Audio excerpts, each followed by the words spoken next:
Re-bienvenue. Et ce n'est plus Valentin, comme on l'avait annoncé. C'est Laura. Salut! Bonjour à tous. Ça va bien? Oui, ça va bien, toi? Cool. Qui es-tu, Laura? Comment est-ce que tu aimerais te présenter? Alors, je suis arrivée ici. Je suis rentrée comme ça par hasard et on m'a ouvert, alors je suis arrivée. Non, mais donc moi, je m'appelle Laura, je viens de Belgique. Et je suis arrivée au Canada il y a 6 ans. Donc mon parcours, ça a été les études en Belgique. Et puis alors après, j'ai voulu essayer un peu le Canada. Je suis arrivée ici. Et maintenant, voilà, je participe à la francophonie d'ici. Je suis toujours là, oui, tous les ans je me demande mais qu'est-ce que je fais là, mais c'est toujours bien. On se pose tous la question en général, de temps en temps, qu'est-ce que je fais? Mais donc on est là pour parler de féminisme, qui est un sujet qui te tient à cœur. Oui. Il y a Valentin qui m'a parlé d'une anecdote, un peu de ton vécu par rapport au monde on va dire du business ou du réseautage. Puis je me demandais si tu pouvais un peu lancer là-dedans, parce que je trouvais que c'était vraiment intéressant parce que ça donne justement, ça nous lance dans le point de vue de qu'est-ce que c'est la réalité d'être une femme et comment est-ce qu'on interagit différemment dans le monde. Exactement, mais oui, c'est une anecdote qui est assez parlante. Donc, je travaille dans le milieu de la francophonie, pas seulement, mais j'ai travaillé beaucoup dans le milieu de la francophonie, surtout aussi dans le milieu des organismes à but non lucratif. Et dans le cadre de mon travail, j'ai souvent été invitée à des conférences ou à des événements où il y a des activités de réseautage. Et donc, pour pouvoir faire avancer le projet sur lequel je travaille, mais aussi pour moi, ma propre avancée professionnelle, c'est toujours intéressant de réseauter, de rencontrer du monde, de savoir un petit peu ce qui se passe dans la communauté, c'est quoi les hot topics, tout ça. Et donc, j'étais à une conférence et c'est un ressenti que j'ai eu souvent, mais là, c'était vraiment l'exemple qui était le plus parlant. Donc, j'étais assise à une table en train d'écouter une des réunions, une des conférences. Et puis, un homme blanc, dans la cinquantaine, qui est très influent dans le secteur, s'est assis à côté de moi. Et donc, dans ma tête, je me suis dit, opportunité de discuter un petit peu des projets sur lesquels je travaille, de comment est-ce que peut-être on pourrait faire du partenariat. Mais son attitude était clairement pas du tout professionnelle envers moi, donc c'était plus intéressé au niveau flirt, un peu comme ça. Et donc ça m'a mis directement mal à l'aise. J'ai voulu couper court justement à la conversation et j'ai été un petit peu rude avec lui, mais pas rester gentil, rester professionnel, parce qu'évidemment c'est une petite communauté aussi, on va pas se couper les ponts avec tout le monde. Mais je me suis dit, mince, en fait, si j'avais été un homme, j'aurais pu juste discuter avec cette personne qui serait assise à côté de moi. On aurait pu discuter business et j'aurais pu faire avancer mon projet. Mais là, je me suis sentie mal à l'aise, tout en devant quand même garder un peu un côté professionnel et poli et gentil. Donc, je me suis dit, en plus, double peine. Parce que t'as pas pu réagir autant que tu voulais ou de la façon aussi, disons, naturelle. Tu dois un peu ravaler sa fierté. On se dit, allez, on porte aussi l'image de l'organisme qu'on représente. Et donc, je suis partie. Et puis, après, il y a eu... j'ai été amenée à revoir cette personne et c'était toujours un peu inconfortable pour moi. Et donc, à chaque fois, je me dis, oui, c'est toujours des opportunités manquées qu'on a en tant que femme. Parce qu'on n'est pas vu... Alors qu'on est sur un lieu professionnel, qu'on est là pour travailler, on n'est pas vu comme une employée ou quelqu'un qui peut apporter quelque chose à la communauté, mais comme toujours un objet sexuel, un objet de désir. Oui, ça s'enlève jamais de ta personne, même si t'es dans un lieu qui est franchement pas sexy et t'es pas là pour ça. On s'entend que les soirées de réseautage, là, c'est pas fait pour se trouver un chum. Non, déjà, toutes les petites amuse-bouches là, qui tombent à moitié sur ton pull d'office. Non, mais ça vraiment, ça montre, parce que comme tu dis, c'est non seulement ton côté femme dans ce monde-là, mais il y a aussi la réalité qu'on n'est jamais juste une chose dans nos interactions dans le monde, dans la vie. Donc, là, tu portes aussi le côté travail, le côté business, le côté communauté, etc. Donc, ça, c'est beaucoup plus compliqué que juste dire « je suis traitée de X façon, je dois réagir de X façon ». en tant que femme. Là, tu dois réagir en tant que femme francophone dans une petite minorité, etc., etc. Donc, c'est... Ouais. Ça me fait penser, tu sais, c'est souvent les commentaires qu'on entend, par exemple, dans le milieu, par exemple, du cinéma ou le milieu, voilà, un petit peu plus public. Pourquoi ces personnes n'ont pas parlé plus tôt d'abus sexuels, ce genre de choses? Mais après, il y a tellement de pression et comme tu dis, on doit faire face à... On n'est pas que juste une personne qui devons défendre notre propre sécurité et identité. C'est vraiment genre, on représente aussi d'autres communautés, d'autres entités.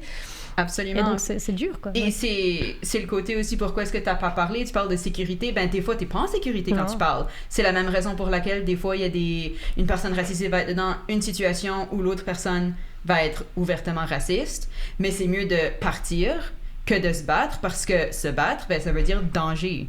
Ça veut dire se mettre encore plus vulnérable et... Ben, des fois, c'est plus facile de rester silencieux, tristement, parce que t'as pas le choix. Et là, ben, il y a un moment où peut-être on le peut. Puis ça amène justement au fait que MeToo, le mouvement #MeToo, a 5 ans. Moi, j'aime vraiment la francisation de ça. Balance ton porc, qui est tellement plus violent.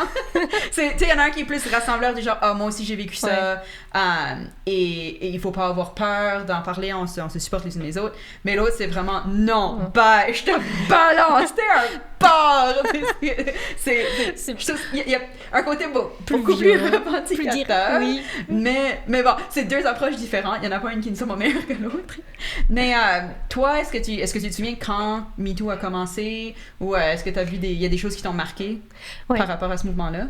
Oui, je trouve vraiment qu'il y a énormément d'avancées qu'on a pu observer depuis le #MeToo, mais c'est vraiment, c'est fou comme il y a eu différents éléments comme ça qui ont créé cet événement, et avec les réseaux sociaux évidemment ça a été amplifié énormément. Mais je me souviens par exemple, souvent en Belgique aussi, c'est un autre contexte où c'est beaucoup plus conservateur au niveau de l'égalité des genres, ce genre de choses, mais je vois la différence maintenant entre avant que je parte au Canada et maintenant, j'y suis retournée récemment. Puisque tu es partie il y a un peu plus de 5 ans, tu as vraiment pu voir la différence, l'avant et l'après MeToo. Et j'étais vraiment agréablement surprise parce qu'il y avait certaines personnes, des amis, qui, il y avait des positions parfois assez macho, même certaines qui sont des femmes, et on sait tous que le patriarcat se fait véhiculer par les hommes comme par les femmes. Et j'ai vraiment vu le changement de discours, la prise de conscience de beaucoup de choses, envers les femmes, mais aussi au niveau des hommes aussi. Il y a beaucoup d'hommes qui discutaient des enjeux féministes. Donc, agréablement surpris. Évidemment, c'est... Tant que le système en lui-même ne change pas, il y a encore du boulot, mais en tout cas... Puis Belgique... Balance ton quoi? On suit tout ce que les Français font, malheureusement, mais donc c'est balance ton porc aussi. Mais donc, c'est évidemment une chanson qui a un peu chanson d'Angèle. Exactement. Belge, shout-out Belgique. Artiste belge. Mais j'avais posé la question sur Instagram pour savoir, justement, c'est ça, MeToo à 5 ans, est-ce que vous avez remarqué des choses? Est-ce qu'il y a des choses qui vous ont marqué? Évidemment, la majorité ont répondu oui, j'ai vu des choses, et surtout... en tant que femme qui a vécu des choses difficiles à différents niveaux, je me sentais vraiment moins seule. Ça m'a donné la chance d'aller chercher de l'aide, d'aller en parler, de pas avoir honte, de pas dire c'est moi la seule victime, il y a quelque chose de mal avec moi. Mais une personne qui m'a répondu, j'ai trouvé ça super intéressant, et c'est une femme qui fait du stand-up. Donc, elle fait des blagues sur scène, pour ceux qui ne connaissent pas le stand-up, mais de façon professionnelle. Et ça fait à peu près, je pense, 5 ans qu'elle s'est vraiment lancée dans ça plus professionnellement. Puis, c'est une industrie très dominée par les hommes. Souvent, les blagues, puis c'est pas juste à propos des trucs sexistes, ça va être un peu la blague facile à faire, on va aller la chercher, on va la dire, les gens vont faire « haha ». Et ça va bien se passer. Et t'es une minorité, souvent tu vas passer sous le bus. Et donc, elle, dans son vécu, les hommes qui étaient déjà très très machos sont devenus beaucoup plus machos et vraiment beaucoup plus féroces par rapport à ça. Parce que c'est le mouvement du pendule où on va un peu plus à gauche, on va aller à droite aussi. Où eux se sont dit, il y a quelqu'un contre moi, attention, regarde ce que je vais faire. Donc, j'ai juste trouvé ça intéressant que, évidemment, je pense qu'il y a eu beaucoup, beaucoup de bonnes choses qui sont sorties de MeToo. Où je sais que moi, ça m'a vraiment fait aussi repenser, je me dis, ah bon, oui, mais ok, là, on va dire que tout et n'importe quoi est mal, puis à un moment où tu dis, attends une minute, pourquoi tu dis ça? Genre, si ça se serait passé à toi, même si c'est quelque chose de minime, est-ce que vraiment c'est comme ça que tu le verrais, c'est comme ça que tu vas le vivre? Non, et c'est, ben, comme tu dis, c'est tout le monde qui véhicule ça. Oui, donc, je pense que ça a ouvert la discussion, et on en parle. Mm-hmm. Le fait qu'on en parle, c'est énorme. Ouais. Il faut qu'on fasse plus de choses, mais moi je me souviens que en parler c'était non là, comme ça, tu vas peut-être aller à la police si vraiment ça vaut la peine, mais sinon écoute, vis ta vie. Tout le système est contre exactement, nous, en fait, exactement. Ouais. Il y a aussi l'idée, enfin je trouve avec l'effet MeToo, c'est qu'avant le patriarcat, en général, a toujours essayé de mettre un peu les femmes les unes contre les autres. C'est toujours l'adage diviser pour mieux régner. Yep. Et avec le hashtag MeToo, justement, qui est rassembleur, on s'est rendu compte qu'en fait, si on s'allie, on peut vraiment faire une différence. Oui. Et donc, oui, ça c'est aussi une grosse différence. Et justement, ça fait chier les masculinistes et les gros cons. Mais parce que... Au moins, on peut les identifier plus facilement comme ça. C'est ça. Mais non, absolument. Je pense que c'est jamais facile de, même soi-même, se faire forcer à penser à ce qui se passe dans le monde et de le voir autrement et se dire peut-être que c'est mal. Est-ce qu'en plus j'en fais partie? Oui. C'est terrifiant. Ouais. Tu sais, c'est la même chose pour... Exactement, c'est la même chose pour le racisme où tu dis, attends, est-ce que tu faisais cette chose qui en fait faisait du mal à d'autres gens? Oh my God! Ouais. Et c'est... Ben, c'est ça, c'est terrifiant, c'est difficile. Ouais. Mais, ouais, j'ai hâte de voir ce que les prochains 5 ans ouais, j'espère aussi, de MeToo ou d'autre chose qui va prendre sa place pour donner. Là, on voit que, entre autres en France, mais un peu partout. Là, au Canada, on a Hockey Canada qui, eux, là, se font... Ça se passe mal, mais... C'est ça. En gros, il y a des viols, il y a des choses très, très mal qui se passent dans une... ouais, c'est ça, dans une grosse institution. Et là, les sponsors s'en vont. Donc, oh non, l'argent s'en va, OK, il faut qu'on fasse quelque chose. Il y a aussi beaucoup de choses qui sont sorties, je sais pas encore du Canada, mais des militaires, où c'est encore une fois, c'est une institution très respectée, où il y a un peu un culte autour. Autant le hockey, qui est un sport, qui est presque une religion nationale, que les militaires, où c'est un devoir patriotique, etc. Puis là, on voit en fait qu'il y a plein de plaintes. Ouais. Qui sont mises en dessous de la pile. Ouais. Il y a d'autres choses bien plus importantes à adresser. Ça, non, on va gérer ça plus tard. Ça ressort et il faut pas que ça passe. Mais oui, mais c'est pour ça que je me dis, vraiment, l'étape d'après, c'est vraiment des changements au niveau institutionnel, systémique, au niveau des lois aussi. Parce que là, pour le moment, on surfe un peu sur la vague de, OK, pour le moment, c'est MeToo. Ouais. Donc, les gens font attention parce qu'au niveau de l'opinion publique, c'est important de garder ses sponsors, par exemple, ou de garder son argent. Mais comment pérenniser le mouvement, c'est vraiment passer par l'institutionnaliser et le mettre dans la loi. Absolument. Et ça, c'est plus compliqué. Ouais. Donc, encore une fois, Justin Trudeau, tu t'écoutes. Hey, bitch. Il y a des choses à régler, bitch. non, mais sérieux, il y a vraiment des choses à régler et c'est pas parce qu'on met 50% de femmes dans une institution que ça va nécessairement changer les choses. Donc, il faut aussi faire des actions. Anyway. Oui, donc je vais à quelque chose qui se passe en ce moment. Donc en Iran, donc pays qui était, bon, là on me disait c'était plus ou moins démocratique, mais bon, plus libre, on va dire, jusqu'à la fin des années 70. Et là, tristement, le peuple qui a dit cette personne-là, elle n'est pas légitime, elle a été remplacée par une théocratie très très intense, où le droit des femmes a été de plus en plus, on va dire, effiloché, un petit peu à la fois. Puis là, on se retrouve avec tout ce mouvement qui, je pense, est un peu peut-être une suite à MeToo, où, oui, on parle de violence et on parle de différentes choses qui se passent aux femmes, mais là, littéralement, une femme en train d'exister parce que moralement, d'après la police de la morale qui... et un autre faire à discuter, mais what the fuck? Il y a une police de la morale, quoi. Genre, oh my God, no!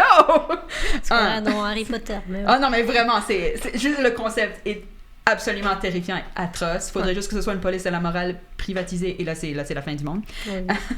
mais donc, il y a une jeune femme qui littéralement meurt parce qu'elle ne suit pas les codes de la police morale.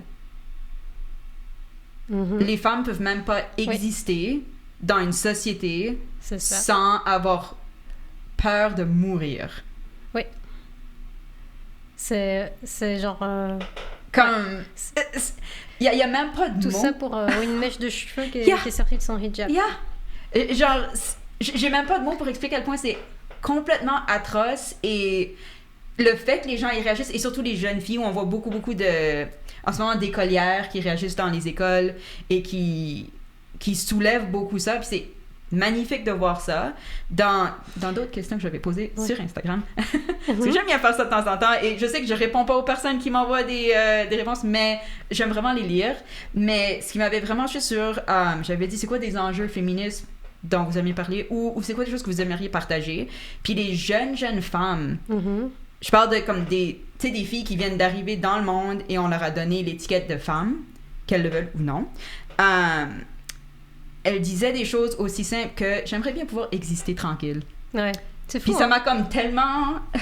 ça m'a tellement agrippée parce que j'étais comme, oh my god, je suis tellement désolée. Comme...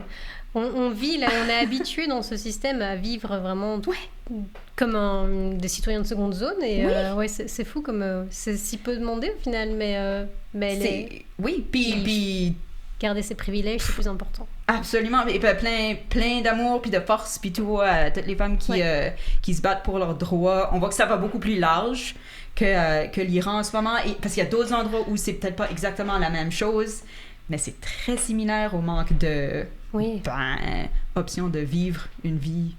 Oui, de vivre une vie noble, digne, peu importe le terme qu'on veut utiliser, mais puis on voit aussi que c'est plus global. Enfin, par exemple, à l'université, en Iran, la jeune génération a pris part à cette révolution, qui on espère va devenir une révolution, mais qui est en train de prendre part au mouvement, parce que le patriarcat, ça ne convient pas non plus aux jeunes hommes non plus. Non. Et c'est quelque chose qui, de manière générale, un état tellement conservateur et contrôlant, ne convient pas aux jeunes générations. Donc c'est bien de voir aussi que le féminisme peut aussi, par certains canaux, parler à tout le monde au final.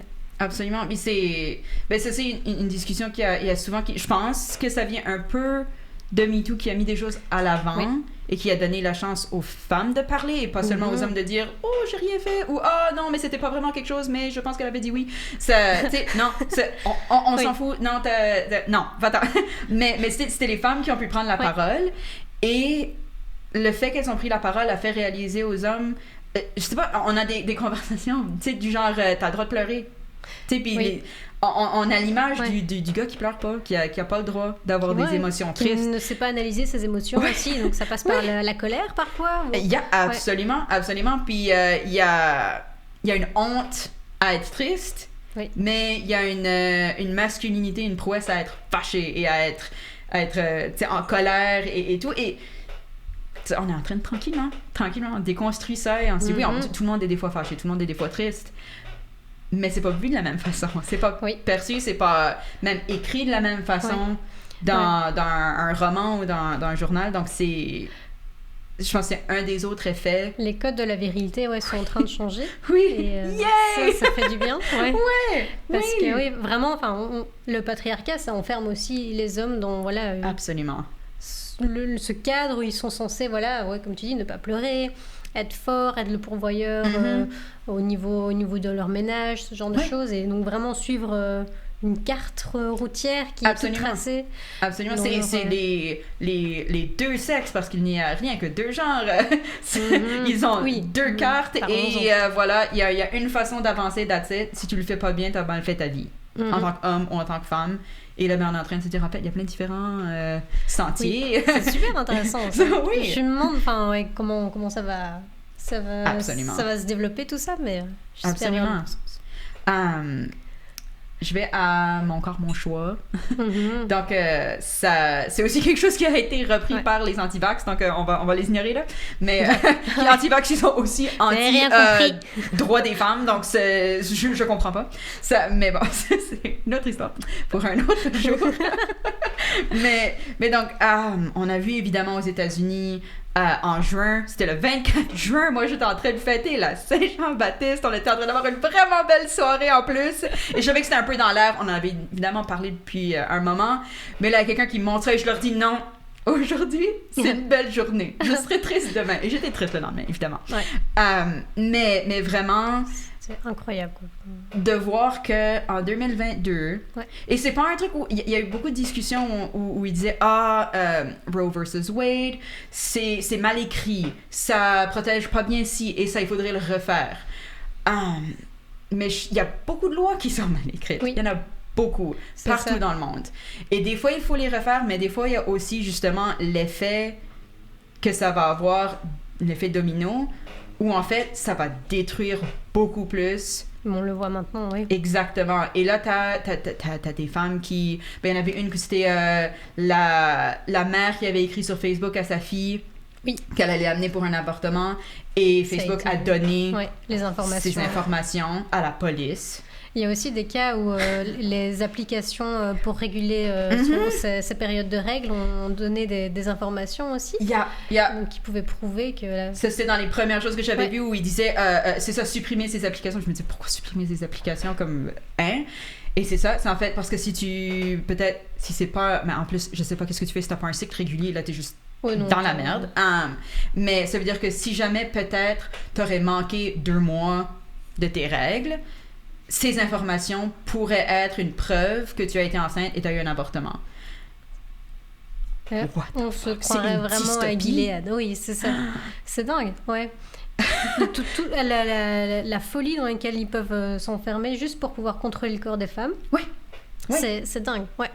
C'est... En tout cas. Ouais, parce que ça n'a rien à voir avec les valeurs chrétiennes. Non! Et ça n'a rien à voir avec la valeur de la vie, parce qu'une fois que le bébé est né, ils en ont rien à foutre. Non!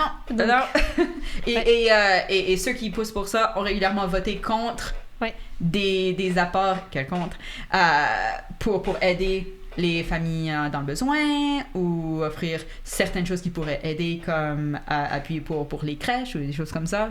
Non. Wow. Non. T'es juste obligé d'avoir un enfant même si, je sais pas, t'as été violé par quelqu'un de ta famille. True story. Ouais. What the fuck? Mais oui, et puis comme aussi ça atteint les couches plus vulnérables de la population. Absolument. Forcément. Et donc, ça fait vraiment effet domino. Une chose que j'ai trouvée... C'est pas féministe, mais ça me fait juste penser... c'est tout féministe, on peut le relier, mais où j'ai trouvé ça très étrange parce que il disait on va pouvoir avoir plus de bébés blancs parce que les blancs n'ont plus assez d'enfants. Oh my God. Mais statistiquement, que déjà... C'est la fin du monde. Non, merci. Mais en plus, trop de bébés blancs. Sans réaliser que les femmes qui sont les plus affectées par ça sont des femmes racisées, majoritairement les femmes afro-américaines, dues à leur statut dans la société et qui ont plus besoin d'accès aux services d'avortement parce que plein de choses. Donc, en fait, ce qu'ils sont en train de faire, c'est qu'il y a way plus de bébés noirs. Mais ils le savent pas! Surprise, motherfuckers! mais genre, tu regardes ça et t'es comme, ces gens n'ont aucune idée de quoi ils parlent. Ouais, non. Enfin, je prends juste un petit détour là, mais... Pour eux, mais ouais, non, et j'avais vu... Bon, c'est pas seulement aux États-Unis que ça s'est passé, c'est juste que, bon, c'est la porte à côté, ça fait très peur. Là, il y a eu toutes les questions ici. Wow, le ripple droit effect humain, comme ça, s'il vous plaît. Ouais, ça fait peur. Genre, personnellement, j'ai un stérilet. Si jamais je tombe enceinte, ou enfin, si je peux pas tomber enceinte, si j'ai une ovule fertilisée, qui est déjà très rare, j'ai ce qui s'appelle une ectopic pregnancy. Je meurs! I fucking die si ça arrive. La seule façon de régler ça, c'est un avortement d'une ovule qui ne va jamais pouvoir devenir un fœtus ou un enfant. Ouais, c'est ça. Mais c'est illégal. L'absurdité des choses. Ben, c'est vraiment pour montrer la vie d'une femme. Ce n'est juste, c'est lié à la procréation. That's it. That's it. Et si tu procrées pas, bah tu meurs. Bah écoute, tant pis pour toi. Exactement. Et là, il y a des femmes en train de mourir parce que il y a des hommes qui comprennent pas comment fonctionnent des ovules. J'ai vu une statistique, je crois que c'est sur le site Amnesty International, où il disait que le nombre d'avortements dans les pays qui criminalisent l'avortement est limite un peu plus haut que le nombre d'avortements dans les pays où c'est légal. Parce que forcément, dans les pays où c'est légal, t'as en plus des campagnes de sensibilisation, t'as accès à d'autres moyens de contraception. Exactement. Et donc, si t'as un avortement, tu meurs pas. Parce que tu l'as dans un espace safe. Et médical, parce que c'est une procédure médicale. Exactement, ouais. Wow. C'est ça, on a parlé beaucoup des États-Unis, mais je me souviens il y a quelques années, la Pologne, qui est un pays aussi très, très, très, très religieux, avait donc fait la même chose, plus le droit à l'avortement. Et là, on a vu et évidemment, c'est horrible pour les Polonaises, là, j'enlève pas le focus là-dessus, mais j'avais vu des nouvelles où on sortait des reportages, des témoignages de femmes ukrainiennes qui arrivaient en Pologne en tant que réfugiés, parce que leur pays est en guerre, qui avaient été violées, qui sont enceintes, et elles n'ont pas accès à ça. Et tu te dis... Ouais, genre, le cauchemar continue, quoi. Dans quel monde est-ce que tu vis? Comment est-ce que tu peux voir cette situation et te dire, oui, mais c'est un enfant? Ouais. Puis je fais une cause humanitaire, j'aide les réfugiés ukrainiens. Genre, ça a tellement c'est un effet qui est tellement large, mais qu'on ne voit pas. Là, bon, il y a d'autres mouvements de droite, d'extrême droite qui se passent, qui enlèvent de plus en plus de droits aussi. Donc, à suivre. Mais, c'est... Le combat est loin d'être gagné, et on voit toujours que nos droits en tant que femmes sont toujours à la limite de se faire juste éjecter. Absolument. Et ça fait vraiment peur. Comme quoi, il faut rien laisser passer, en fait. Faut être radical, parce que c'est ça. Non, ça peut nous passer sous le nez. Des fois, on se dit, je suis fatiguée de lutter pour des différentes luttes. Ça, c'est pas seulement pour les droits des femmes, mais en fait, c'est que la lutte, elle finit jamais. C'est aussi l'histoire de l'histoire. C'est que les humains ont toujours continué à se battre pour améliorer leur vie. Puis on pense qu'il y a un moment où on arrive à un statu quo. Le statu quo, il a jamais existé. Non. Donc, tristement, il faut continuer à se battre. C'est juste que là, on est en train on a l'impression d'avoir été à l'avant, puis en fait, c'est un pendule qui revient vers l'arrière. Dans les années 50. C'est clair. Donc, oui, j'aimerais te demander... Oui? Est-ce qu'il y a un moment qui, pour toi, a représenté, genre, ton intérêt vers le féminisme, ou il y a un moment où tu t'identifies, ou tu as quelque chose par rapport au féminisme que tu aimerais partager, si jamais c'est une question trop précise? Non. Mais moi, c'est assez rigolo dans le sens où mon papa est vietnamien.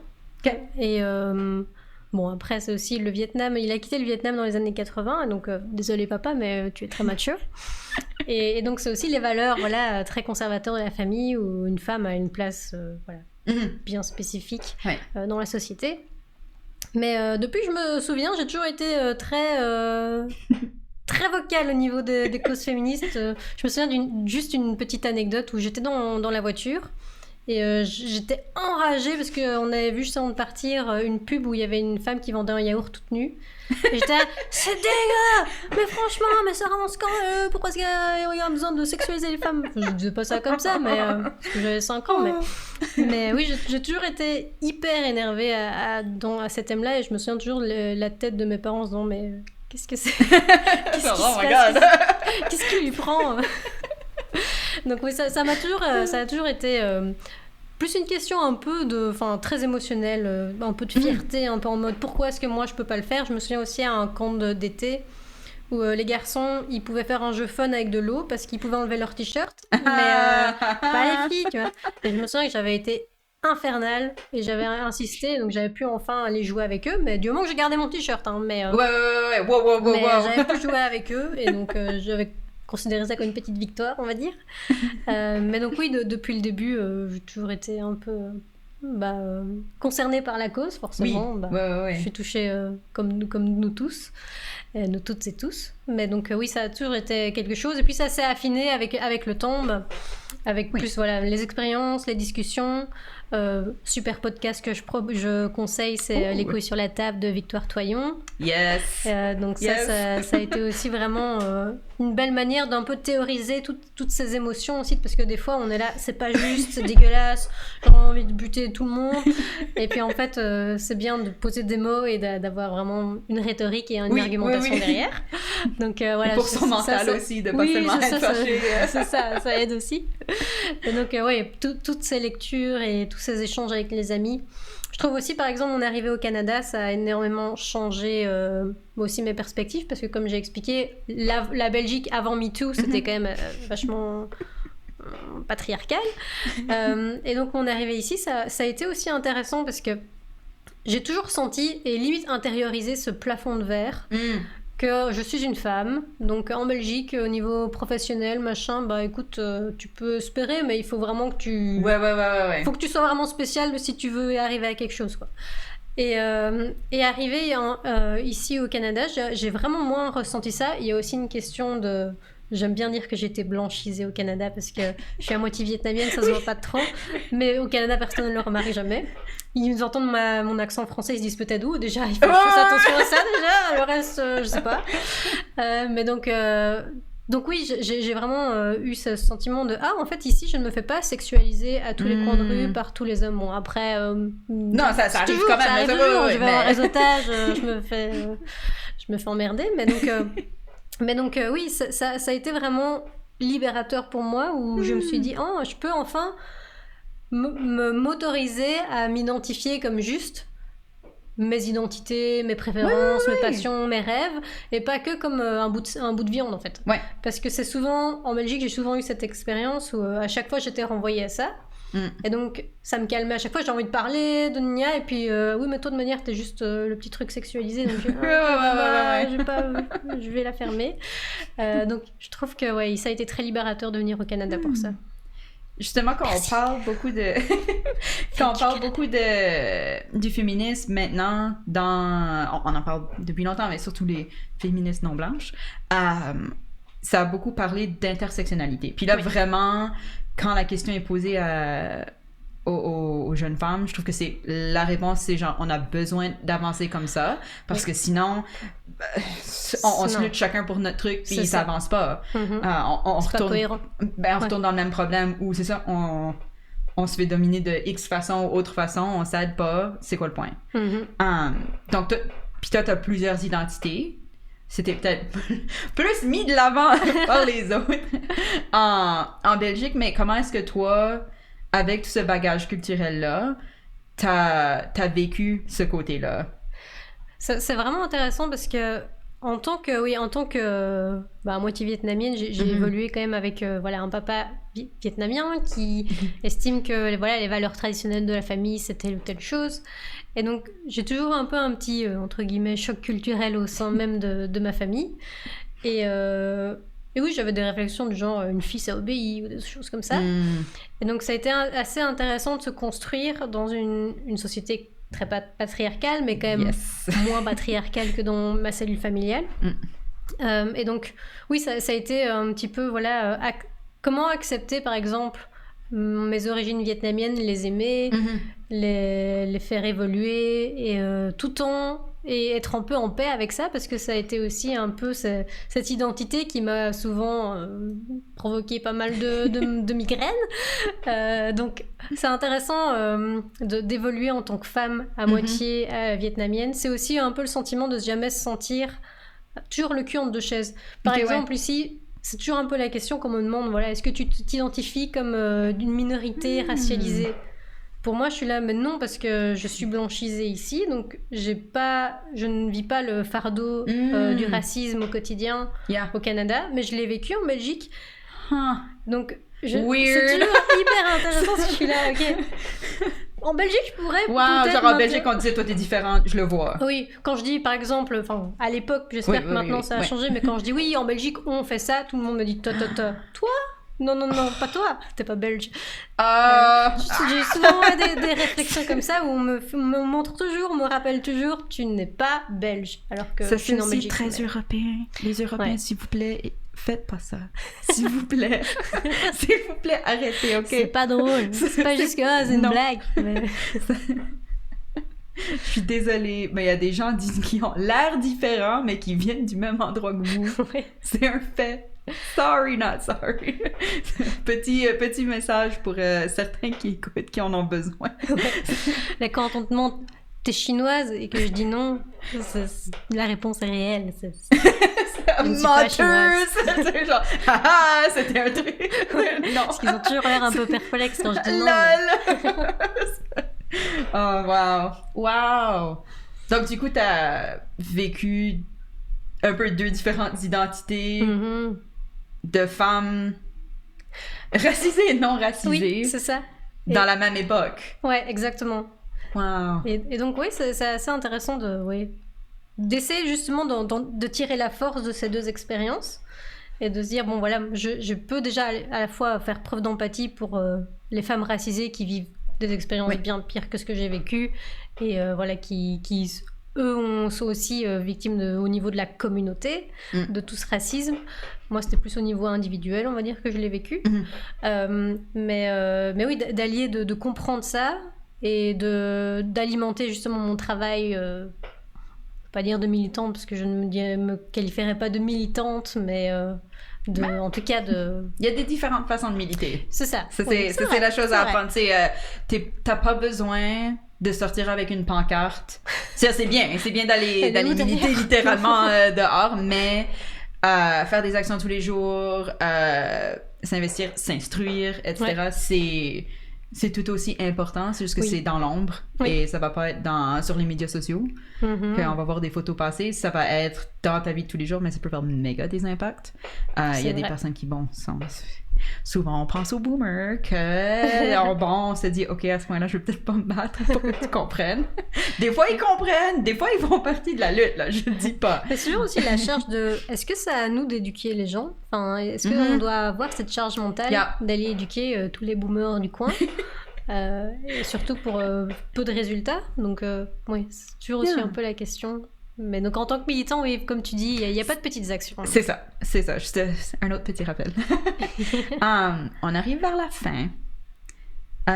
Qu'est-ce que tu aimerais voir comme changement, on va dire dans les 5 prochaines années, dans la société at large ou dans ta vie, ce qui t'entoure, dans la façon que les gens agissent, dans les lois, peu importe.